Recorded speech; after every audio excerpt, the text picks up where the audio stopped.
New tonight, fighting back against the growing problem of sex trafficking at a casino. In an exclusive KCRA3 investigation, Claire Dewan shows us how victims advocates are combating it for the first time in the Sacramento region and possibly in the country. Victims advocates call this a bold step against sex trafficking, getting the buy-in of casinos where victims say this crime often takes place. Thunder Valley hopes other gaming venues will soon follow suit.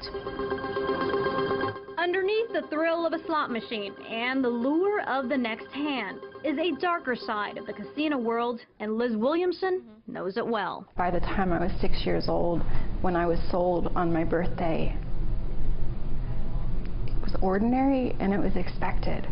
And I was told that that was what I was made for, that's what I was supposed to be doing. Sold into sexual slavery as a child, she's been forced to go all over the world. Men that were very loved and respected in the community, so it made it even more confusing that you could have a cop, or you could have an attorney, you could have a dentist, you could have a doctor, you could have a lawyer, you could have a congressman. You're not going to fight for yourself. Now Liz and her adoptive mother, Jenny Williamson, are at Thunder Valley Casino, showing management how to spot victims and perpetrators in the first training of its kind in the Sacramento region. The threats of violence are very, very real. They are part of Courage Worldwide, which builds homes for victims. The logistics of being trafficked, where does it happen?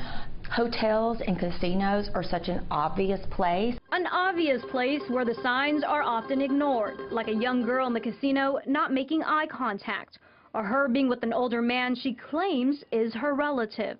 Other clues include multiple requests for bedroom sheets to be changed, or a young girl running away from a room. You have 4 men in the last week who have been posting pictures of their body parts, and they would like people to come spend time with them, whether male or female. With these tips and an open dialogue, Thunder Valley expects its managers to eventually train 2,500 staff members at the casino. We want our employees to be able to spot not only the victims, but also the perpetrators. It's the right thing to do, and hopefully with that training, they'll be able to identify anybody that's vulnerable off-site as well. Take a look at the latest data KCRA3 obtained from the Sacramento Division of the FBI, covering dozens of counties. In 2014 alone, there are 32 victims, 2 convictions, and 34 open cases. These federal cases often take years to resolve, and not included in the data are many cases prosecuted by the state.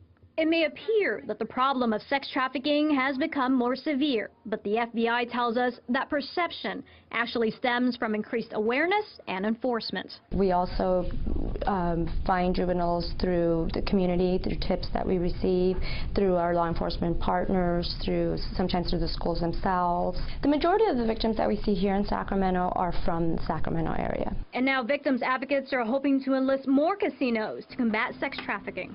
This is what someone could have done. My story could have stopped at 13 when I was brought to one of those casinos that I mentioned to film child pornography. It's Williamson's hope that this training will change the life of at least one little girl. As ugly and overwhelming as this issue is, it would do a whole lot more to end it by talking about it than ignoring it. Courage Worldwide is working with Thunder Valley to create a training curriculum for casinos. They hope the ones here will take part, and eventually those in Vegas as well. Claire Dewan, KCRA.